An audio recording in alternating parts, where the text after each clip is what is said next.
knocking on 10,000 doors is going to give you way more than any college degree. Expect the success to come to you when you just kind of not work at it. Or if you have the means to give and you can give, you should.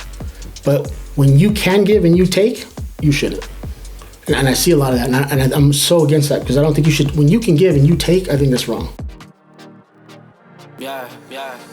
Underrated, we the underdogs, underestimated. What's up, guys? Welcome back to another episode of Totem.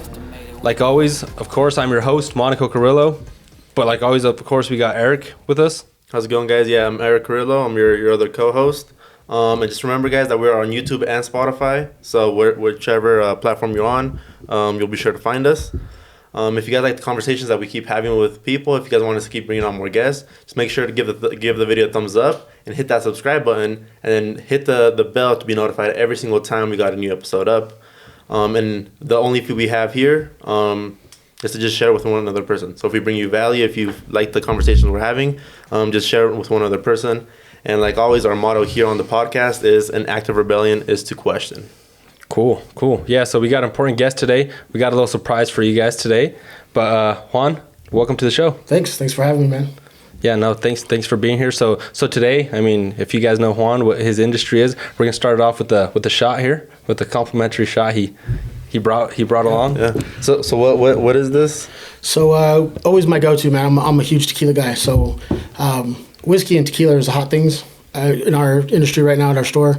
I'm always for tequila. It's my thing. And this one is Añejo Centenario, which is it's been around for a while. It's got a name. I figured I'd go with that so we could compare it to something new that's coming out. So see what you guys think when we compare it to the mixed drinks. Yeah, so, can never go wrong with it. Yeah. Cheers, Erick. You're a little out there. A little far.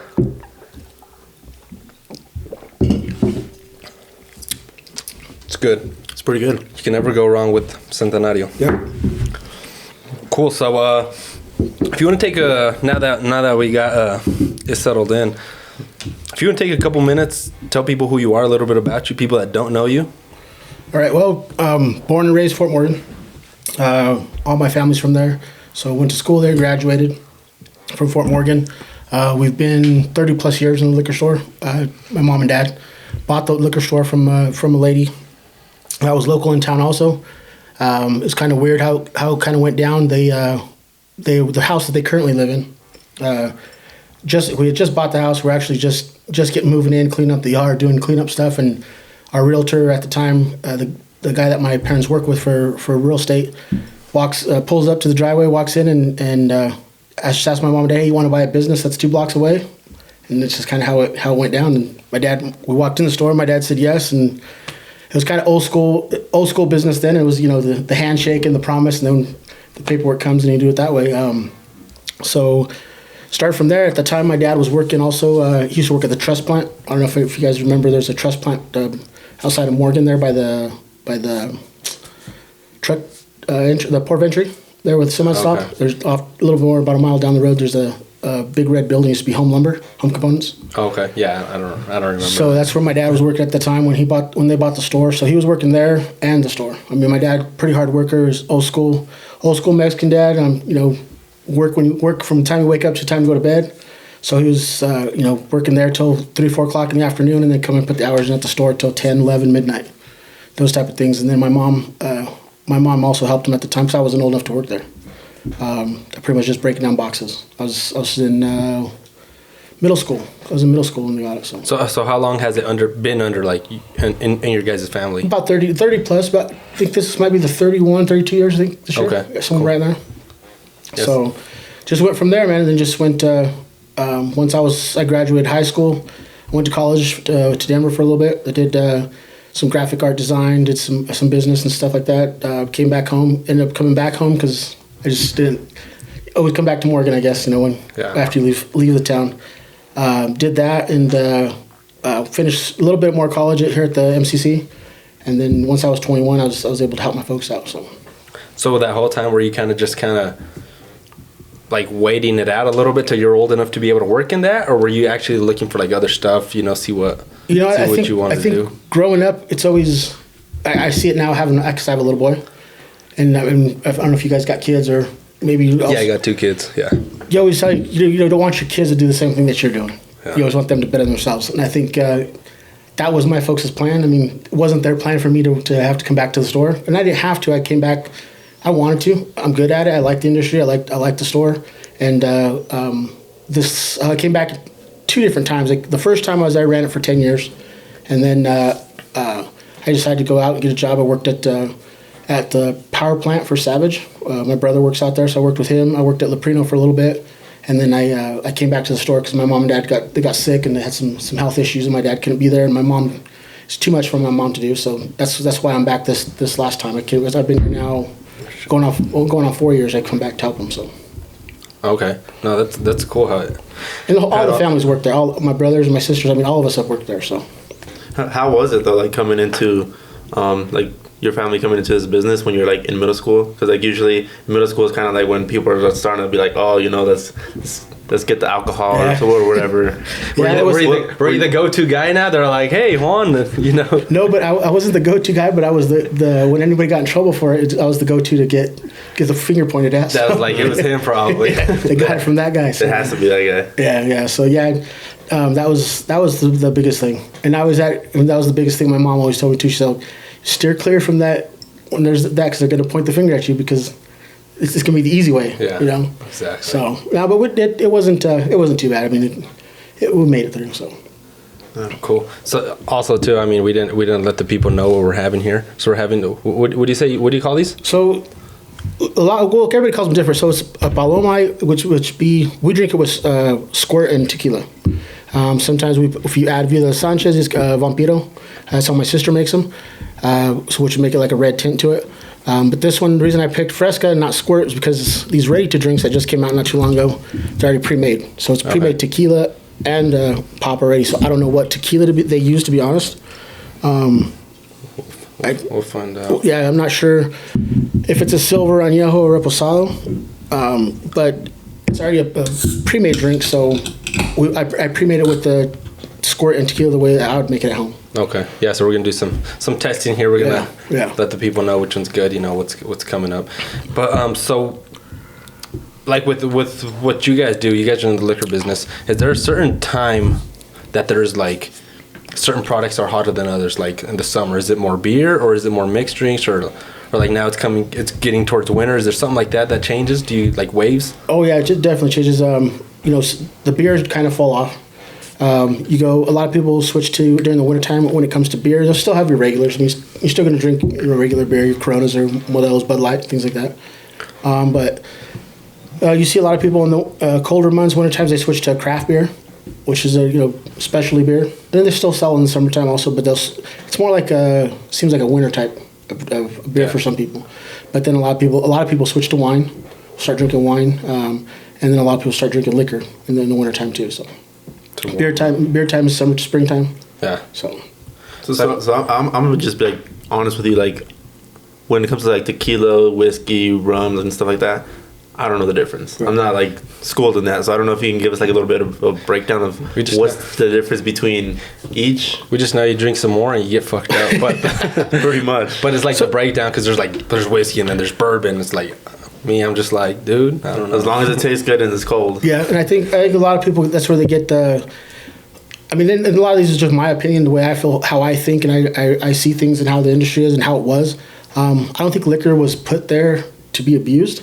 I know that we party and we drink and, we drink something all night and we get drunk or we party with our friends, but I think liquor was there to be conversation like here, to make conversation, to have it, to try different things, just to have to... enjoy. Yeah. So I don't think up until probably that I've seen, I would say the last couple, maybe 5 years, it's been getting more specific to people, to types, to what you drink. And like I said, the hottest things right now are tequila and whiskey. And for me, like break it down in tequila is that you got the silver, which is just your regular your what do you want to say, made and bottled. Reposado would be your second one, which is aged a little bit and then bottled. And then your añejo, which is like aged longer and then bottled. And now they're starting to do some extra añejo or cristaleños, which they blend and things like this. So there's a whole bunch of different things, but your basic is your first three: your silver, reposado, your añejo. So I just had a question about that because sometimes you see the bottle and it's like reposado and they'll be like 10 years, 15 years. Do they actually keep it for 15 years or do they have a speed up process? Now, everyone's different how they make them. That shit confuses me. So first off, for it to be a real tequila and be labeled tequila, it's got to be from Mexico. It can't be, and I tell a lot of people, and I probably get a bad rap for saying this, but we all started on Jose Cuervo. So many people think that's not tequila. That's that's not tequila, and everyone's got drunk on it, and that's why they hate tequilas, because everyone got a bad experience on Jose Cuervo sometime in their life or high school or something. Yeah. But Matt Graham out there, you know what Cuervo is. Yeah. That was the college drink we had. That was the Jose Cuervo. But so if you look at the bottle, the way to tell is it's going to say 100% agave. It's going to say on the bottle. So that's when you know it's legit, it's real. Some stuff will say used with 100% agave, so then you know it's either infused, blended, or cut half and half or something. Okay. So then it's kind of like champagne. So it is illegal to make tequila anywhere else other than, I believe it's Jalisco in Mexico. Just like champagne, it can't be champagne unless it's from Champagne. It's illegal to put champagne on the bottle. It has to say sparkling wine. So, I guess inform me on that. Like, I didn't know. Like, what do they make champagne out of? So I'm not a huge champagne guy. It's probably bad to say because I don't think so. But because he said it has to be from Champagne, I'm just like, what's Champagne? From the town of Champagne. Oh, okay. That's the city. Okay. Cool. So it has to be shipped from there to here, and it can't be so. So you were saying that if it's like used with 100% of this stuff, it can say used with, or maybe it still say with the agave plant or a blue agave or something. There's so much different type of things they use now. Do they still make their own, or do they buy the tequila from the other guys and then use it? Now, when they break it down that way, I'm not too familiar with. But what my understanding is they're buying something to blend it with. Okay. To say it's like I don't know. You could say blend this pop with a Pepsi pop or squirt pop. To. Oh, okay. I got you. They have to say some. I'm sure there's a wording legal wording for it. Terms. Yeah, that's great. I had no idea about that. Yeah. That's cool. And like it gets, and that's why I say. I think alcohol was put there to enjoy and to have conversation. Of course. Even for myself, of course, I partied and abused it. I guess you could say. Got drunk with my friends and things. But I think now it's just different. People are looking at it a lot different now.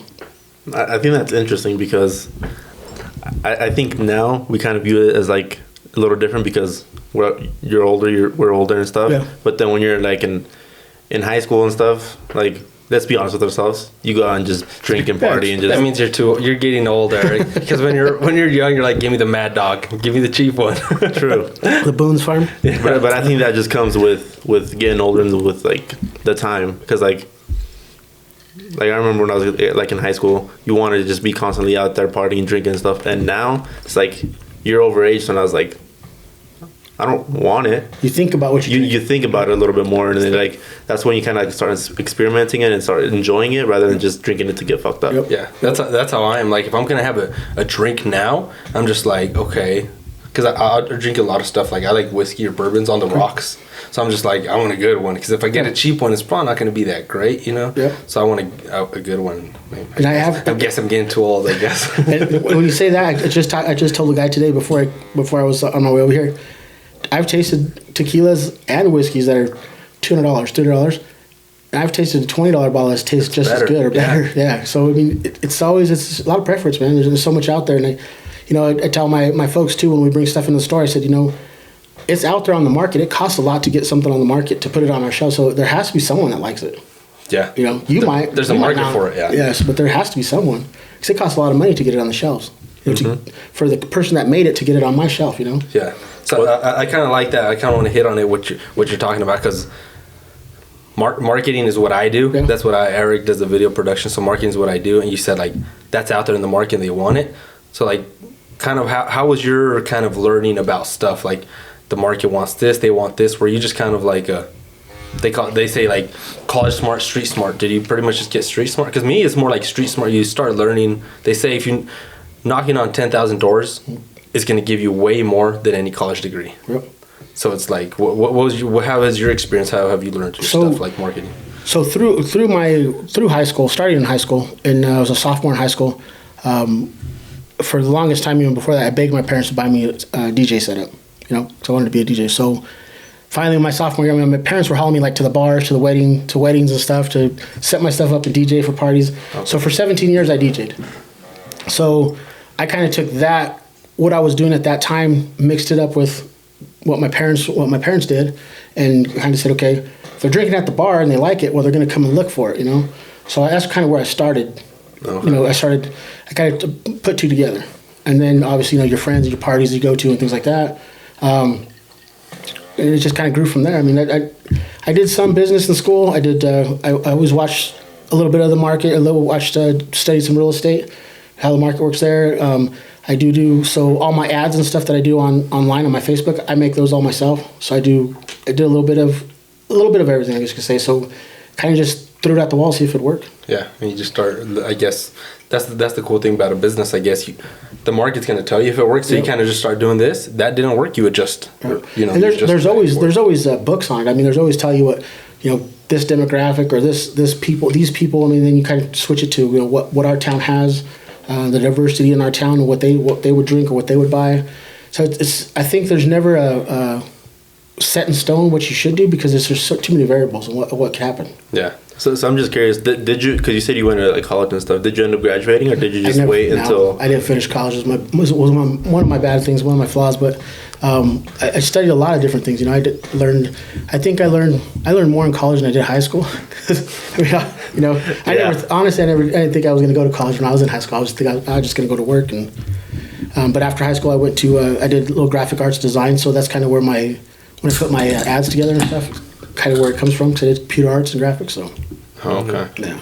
I kind of want to go back to that because you glazed over it, but probably the average person probably didn't really get it. But I mean, Eric could attest to it because we do it. So you said you started DJing at like events and stuff like that. Yeah.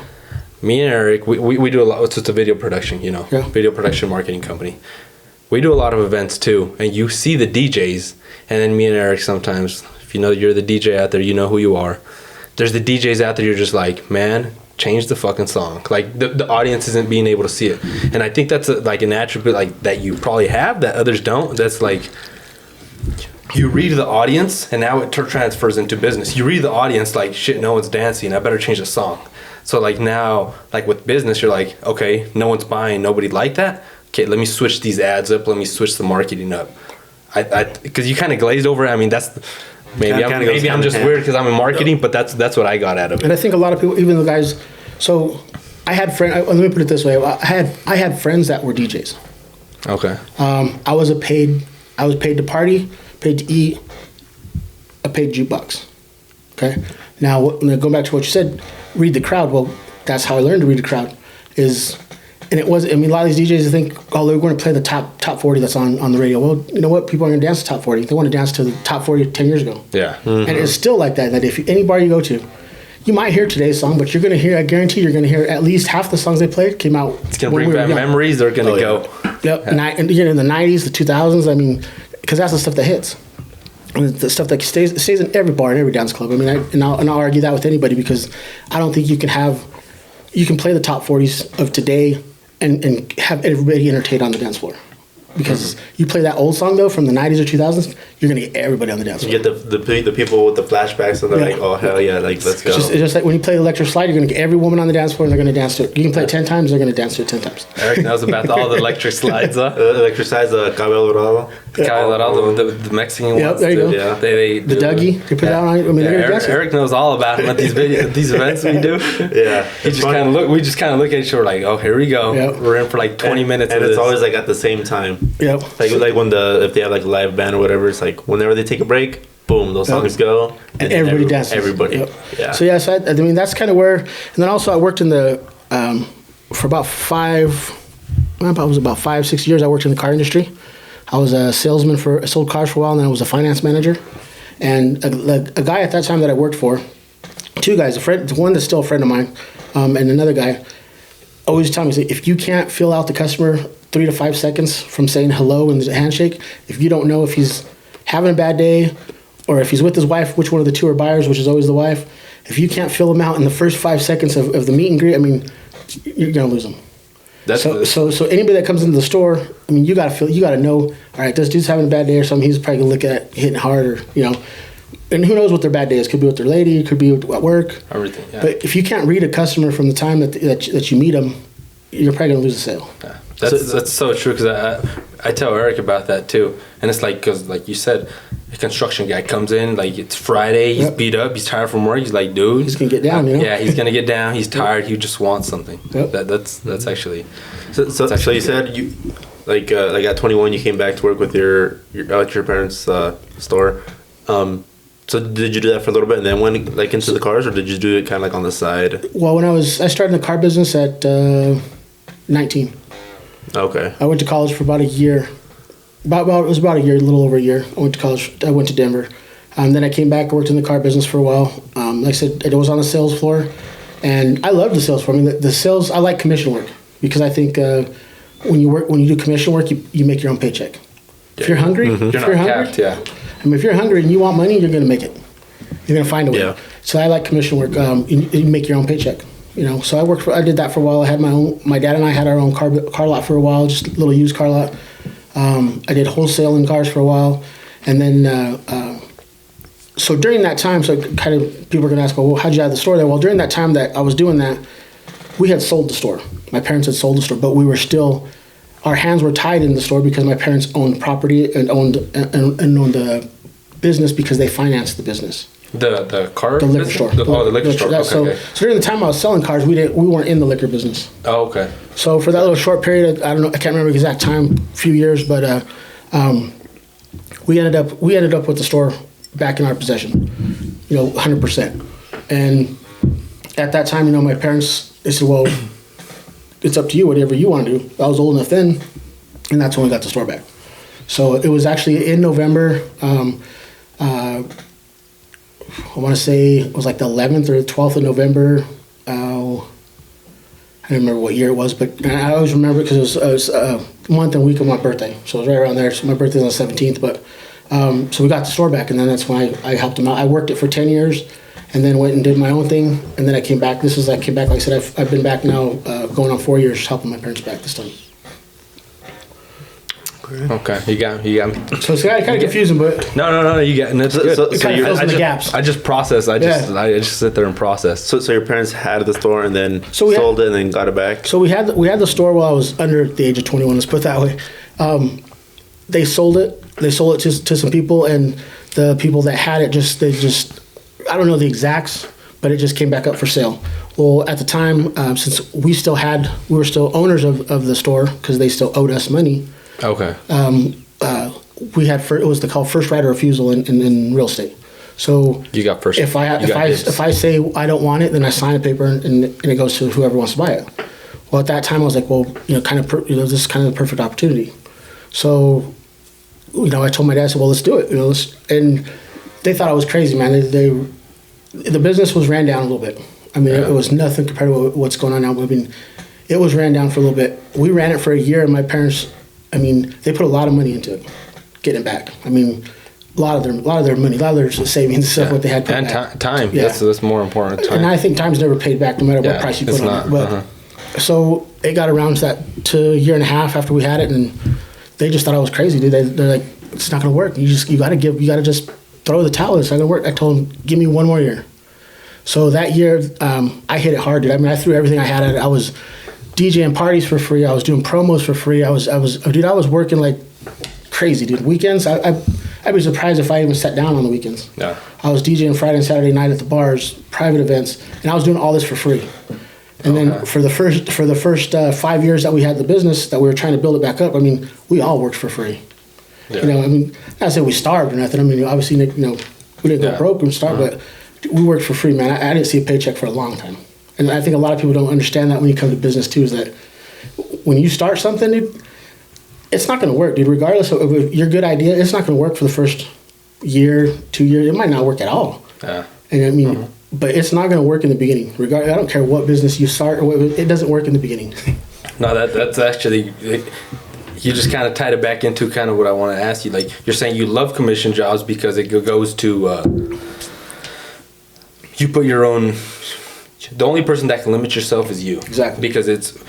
But then we go back to it as like, come on, Juan, that's not for everybody, you know, because a lot of people, they want the security, you know. Yeah. Like, and I'm the same way. Like, that's kind of why I left my job, because I was capped. Yeah. So now with our business, like, if I don't make money, it's on me. Yeah. If I do make money, it's on me. I think it gives you a personal drive. Yeah.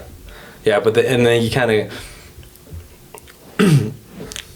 I mean, just the way I process it, like you're saying, you went 5 years probably without. You weren't starving, but you're not making. I mean, I pay my bills. Yeah, but you're not. But it's not like you're just blowing money. You got money. You're doing. You know, it's. You got enough to get by. Yeah. Yep. But it's a grind. Yeah. It's a grind, and then that's the thing with businesses. You know, it's a grind. And during that time, I mean, you see who sticks with you, man. I mean, when it comes down to friends and family too. I mean, because, I mean, now you see people see me out doing things, we partying, I could have a good time, dude. Then I wasn't going, dude. I'd be surprised barely I could go to McDonald's and get something to eat, you know, because I mean, we weren't paying ourselves because we had to start the business. I had to start from somewhere, you know. When you put, especially when my mom and dad put so much money into it, I mean, that money was from previous, you know, that money was not meant to throw into something and lose it, you know. Yeah. So, you know, they're hard. I mean, it's kind of what made me drive too. Is like, if I lose, my parents lose. You know? Because they put it wasn't my money. I mean, it was their money. They're the ones that put it in. Is that what kept like pushing you through, like not making a paycheck? Just, this is my parents' money that they're investing into it. Like I gotta see this through and make it work. Or was it the vision of what it could become? So the number one thing, I mean, obviously, was always what my parents put in. Because I know my dad. I mean, my dad worked crazy, dude. My dad's worked stupid hours and stupid. I mean, he would double shift when he came here from Mexico at the beef plant for $3.50 an hour, dude, pulling double shifts. I mean, and I still had the good things, you know. So I know it was not in me to let them down in that sense, you know, because it was like, and they threw all this money at it. We can't lose, and that was the second thing. That was my second reason, is that I just can't lose. And, you know, the third thing is, like you said, the vision, what it could be, what you can do, what can be of it. So that's just, that was my drive. And that was, I mean, I even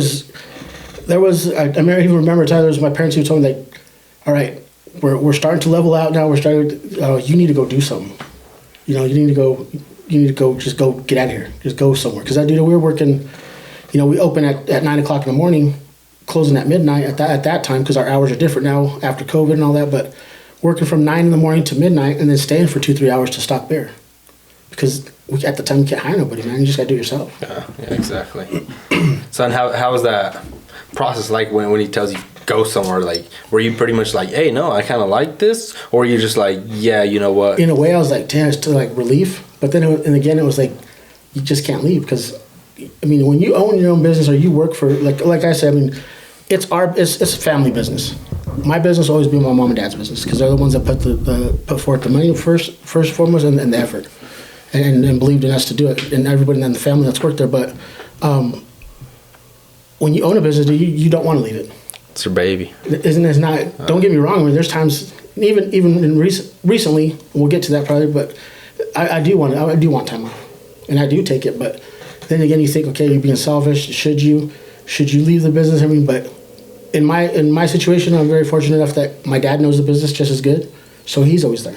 So okay, yeah, so it's always in good hands. So you said it's like being selfish, but it's also like you still want the business to be able to do what it needs to do when you're not there. Because it's just like any business, and I get I go. My mindset is, when I started selling cars, is that you don't want to lose a customer, because when the customer comes on the lot and he's looking for you, and you're not there, someone else can take him and you're gonna lose a sale. Yeah. So it's not. So I take that into this business. Like, I have a lot of friends and a lot of people in town that I know. They come and they'll either ask for me or something I put on Facebook or something that we advertise, and just specific. And it's weird. People want. They don't like change a lot, so they don't want to change either who they talk to, or people hate change. Yeah, they don't want to change. They want to talk to someone else, or they don't want to. If they called me on the phone, they want me to be there to hand them that 12-pack of beer or something if they're coming in for something special. So it's and I understand it. So it's hard to leave sometimes. Yeah, and then kind of going piggybacking off of that, like, no disrespect to your parents or your family or your dad or anything, but like now I think you kind of branded it. It's branded for sure that it's Village Liquor. Like, I think of you. Yeah. Like, this is the first, just for people to know, like, this is the first time we actually like meet. But it's like, I've known of you before, you know. But I think of the liquor, like, yes, I know your dad, but it's like, now people think of you, you know, because it's like a brand that you've built for it. And that's where when we got the store back in after my parents had sold it, we took the store back over. That was the one thing that, the biggest thing my mom told me is like, you're branding the store from what your mom and dad had. And my dad's old school, and he's been here for a while, so he knows a lot of people. He knows a lot of the old school Mexican community, people out here, like your family, your dad, things like that. So you got to keep that. You got to keep it going. Not only to serve them because they expect the same service they got from my dad, but the people that come in that know me that I went to school with, they expect the service from my dad that they get from me. So it's kind of it works together. Oh, that's good. Kind of going off like post-COVID. Me personally, like I just want to get your take on it. It's like post-COVID and stuff. Like how did you guys do that? How did you guys transition? Because I mean, people's time spent is getting shorter and stuff like that. So they want everything now. You guys got to drive to just like, you don't even have to get off your fucking car to get. Yeah. But was that like a benefit? And during COVID, after COVID, like tell me a little bit about that. So COVID was hard, man. COVID was, I was worried. I was when all this. So I was in Denver at the Post Malone concert the day COVID hit. So we were in downtown Denver. A friend of mine I went to college with. We pull into Denver just like a ghost town. I mean, there was nobody nowhere. We went to the bar across the street from the Pepsi Center. We got to sit at the bar. I'd never sat at the bar at that bar. Really? It's always packed. Yeah, dude, I'd barely been able to get in the door. To get a beer was stupid. We were sitting at the bar. I called my folks. I was like, man, this might be real. Because, I mean, out here living, you believe it, but it's like, we're too far away. Yeah. So I got worried. I honestly got scared. Well, then, the concert is 20 minutes before Post Malone started. The concert started. Dude, the people just came from nowhere. Because he wasn't going to put the show on. Oh, really? They canceled his tour, and they were going to cancel the concert. So they ended up having the concert. We sat on the floor. I had bought tickets on the floor. Floor tickets to the concert, back where the board sits. The monitors and stuff. Okay. So we're sitting back there on the floor. Our whole row was empty, dude. What? It was a sold out concert, dude. On the floor? Yeah. And there was two of us that sat in the row. Me and my buddy that I went to college with. We sat. There was no one else sitting in that row. And then it was kind of sporadic where the empty seats were out throughout the floor. But so COVID, I was worried, man. So when we got back, I was kind of worried. I thought they were going to shut everything down. They started shutting down, little things here and there. All the concert stuff, obviously. That was the last concert the Pep Center had. I was to the point where I honestly, this is straight up, and I still got these sheets of plywood at my house in my garage. I thought we were going to have to board up the store.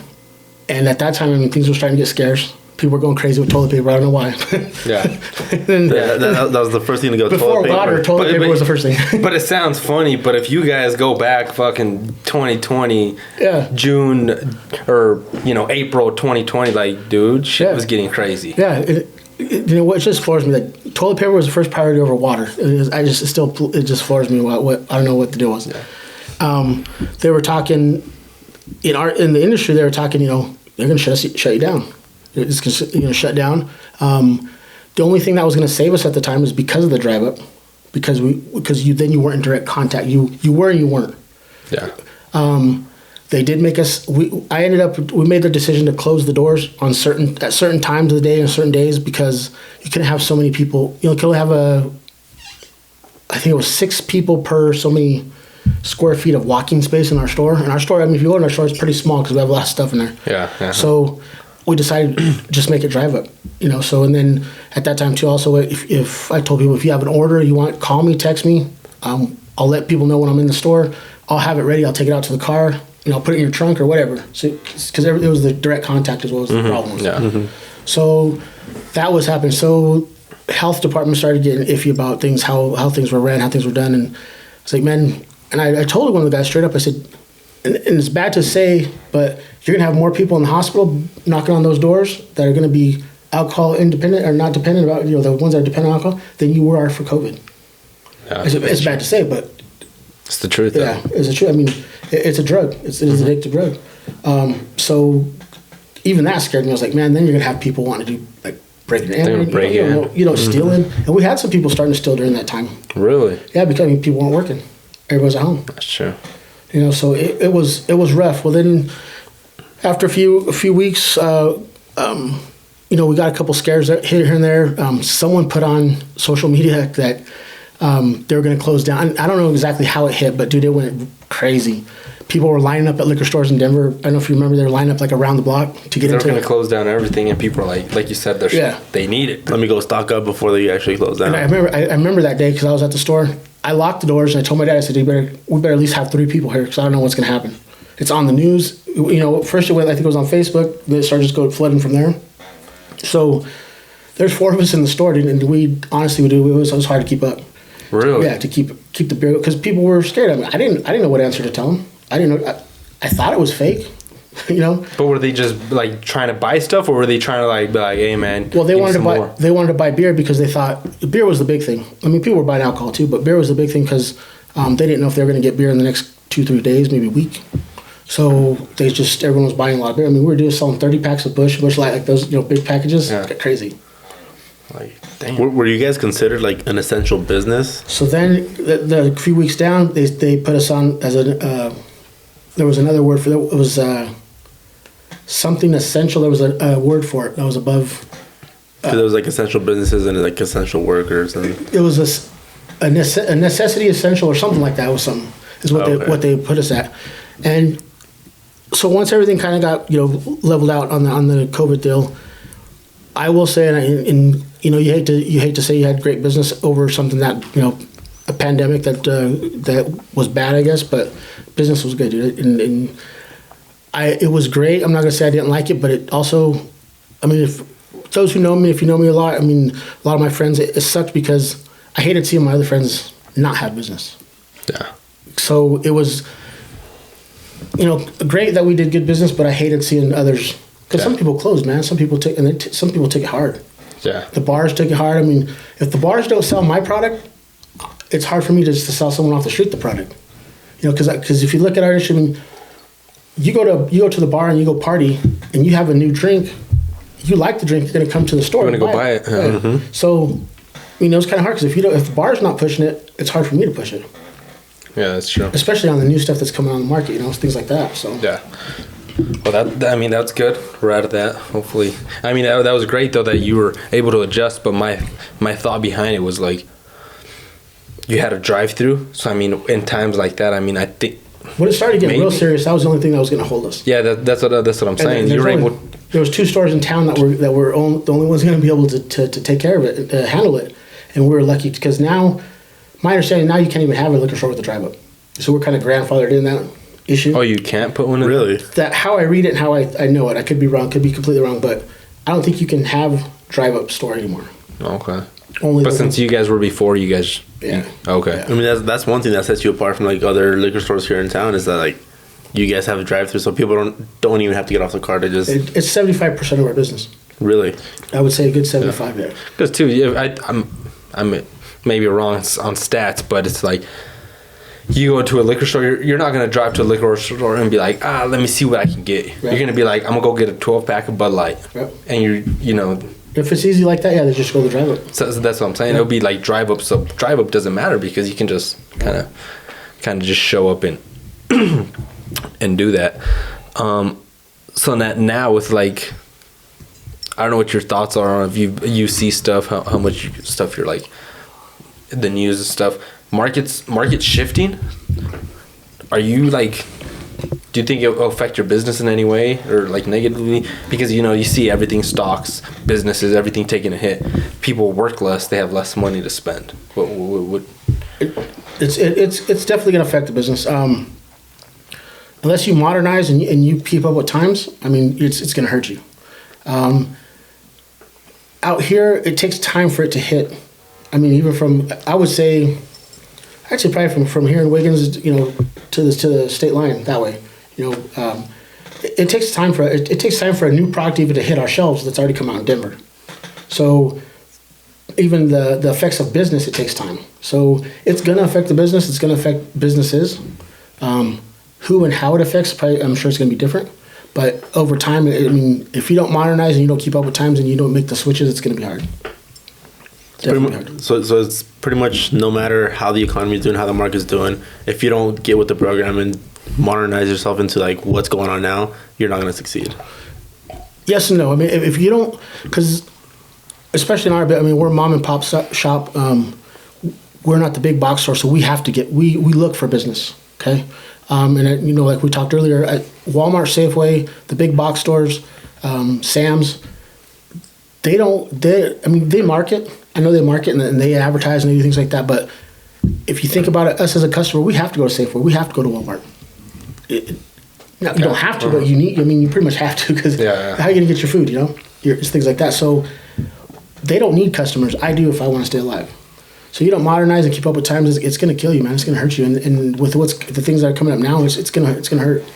What things are you doing, kind of, just to be able to get customers and stay relevant in that? You know, you got. Excuse the language on this, but you gotta whore yourself out. Yeah. you got fine. This podcast is, there's no censors on the language. You got to put yourself out there, man. And the biggest thing is, you know, if people know you, and I hope that, I mean, I sold cars for a long time, man. I mean, people might not like you because of who you are, your name, because you said something to them back in high school, or they might not like you because of the shirt you're wearing. Mm-hmm.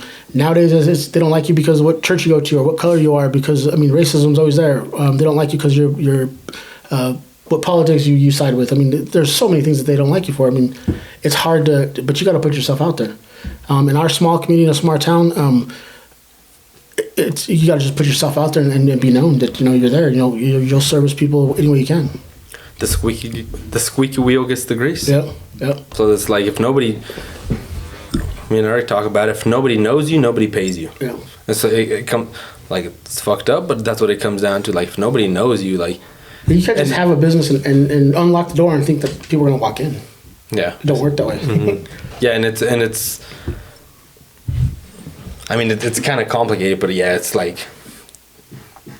I don't know how to word it, appropriately, but yeah, it's like.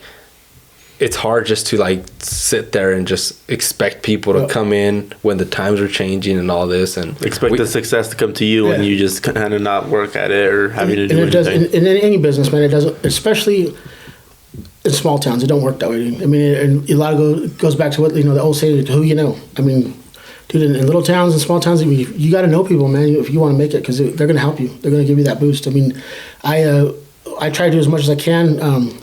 You know, you go, and always the one thing in business that I've learned that was hard for my folks to learn, because I think we're in different times, different eras, but you got to be at those things that you got to give back and be at those things that you give back to, you know. Yeah.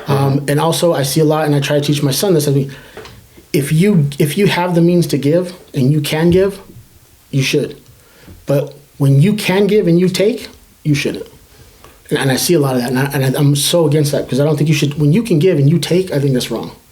Yeah. You know, because somewhere along the line, whether you made it or you're starting a business and you're working up, I mean, someone's helped you or given you a leg up somewhere. You might not know it, but it's happened. You know, mm-hmm. So I think in our small towns and communities, I mean, those are things that count and that matters. So you gotta give to the community if you want to expect them to shop at your store. Yeah, that's true. Yeah. So after, like, pretty much the whole podcast of sipping on these, just the regular kind of straight, just the fresca and the tequila, or the mixed drink, which ones do you guys like better? I haven't even tried the fresca one yet. No, we haven't even got that far. Haven't gone that far? You already finished both? I pretty much already. No, I didn't finish both of them. No, this one's pretty good. This one's good. Like we were talking about, like if you're going out to the beach, if you're going out somewhere to a lake or something. Yeah, lake somewhere. It's just easier just to have barbecue. They're pre-made. Yep. But then me personally, I mean, I guess call it old school, whatever. I mean, I always go back to like the actual making it yourself, the little experience of pouring it in there. You know, me, I like these, but I mean these for sure. I mean, they're good because they're just on the go. You're ready. You're ready to go. I did a lot more pop taste in this one than. Yeah, exactly. But you can't taste the tequila though in this one. Yeah, that we made here. Yeah, mm-hmm. So, yeah, that's what I'm saying. That's why I'm more. Yeah. This one I can give me a double shot in there. Give a little more. Yeah. My only concern with these is like, is it actually just the tequila and the soda mixed together, or do they mix some other stuff? And I'm sure there's some what you want to call probably cut in there, because I'm sure they cut it with other ingredients. Mm-hmm. I'm sure water, flavoring, things like that. So something to keep it kind of like fresh, like in the can too. I imagine that's why too. Like it has a lot more fizz to it too. Yeah. Than just having a pop into it. Yeah, for sure. But if it's for like just something quick or just something like for like the beach day or whatever, like in the summer, totally this one. But I'm with you too. Like this one, just kind of like the process, just making it yourself and just giving it. You're gonna just adjust the strength of it too. If you want it super strong, not super strong. And when you break it down, when it comes break it down cost wise, I mean, you can make it yourself for cheaper than it's already pre-made. I mean, I think that's pretty much with anything, but you also can make a stronger drink for cheaper. So it's just the convenience. Like we're saying, you're out and about or something. You don't want to. And these drinks, I mean, a lot of these pre-made drinks are real popular. We saw them a lot. A lot of the ladies, a lot of ladies buy them. Okay. They're pre-made. They're easy. They just go home, throw on ice. If they're doing a girls' night or something, it's quick and easy to drink instead of having to go make it. I see that a lot. I think that a lot of guys like to go straight to the bottle, make it themselves, and a lot of the women like the quick and easy, ready to drink and just get it done. You know? The market, for sure. It's good to read the different markets. Yeah. So what's next for you or for Village Liquor? Dude, right now the next is it's just there's going to be a lot of changes here soon. And a lot of it's going to be what is it, November 8th? Is that what day? Is that it? November 8th. I could be wrong, because is it the 8th? November 8th. Oh, yeah. I thought you meant today. I was like, shit, am I a week behind? No, for voting. Oh, yeah. For the midterms. In a couple of days, yeah. The biggest thing, I can talk to you guys, I hate to get political on it, but it's going to be a change, man, and we'll see what... I think if it doesn't change this year, it's going to change eventually, as far as the big box stores getting... first off, they started with beer. To go back to that... I was ready for that one because I thought at that time before that happened, we went to there used to be no sales of alcohol election day until everybody voted. That was way back in the day. So you couldn't vote, you couldn't buy beer or alcohol until everyone was done voting because they didn't want people to go show up drunk and voting on the ballot. Then the next one was Sundays. You couldn't buy beer on Sundays. Oh yeah, I remember that. Any alcohol on Sundays in Colorado. And then the one that's always been there, and I hope it don't change because it's our one day off a year is Christmas Day.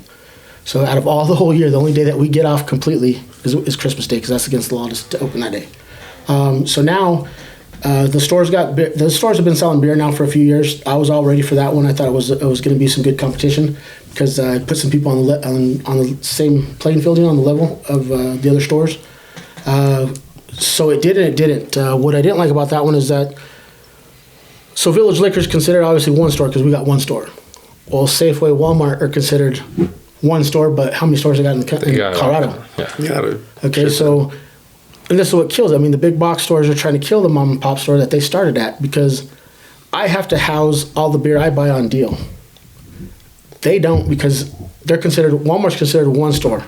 Safeway's considered one store, so they can buy one case and get the same price that I have to buy 100 or 200 cases at. But I'm having to house that at my store and keep it in stock, So I might have 100, 200 cases of Bud Light. Safeway across the street from me, they got 10 cases, but they got the same price that I got it at. But I had to buy quantity. Yeah, they bought quantity across the board, across the store. So that's what hurt us at that time. But hurt us and not hurt us because you don't get service like you do at our store that you get at Safeway or Walmart. You're going to go in there looking for a beer right now. They probably don't even know what they sell.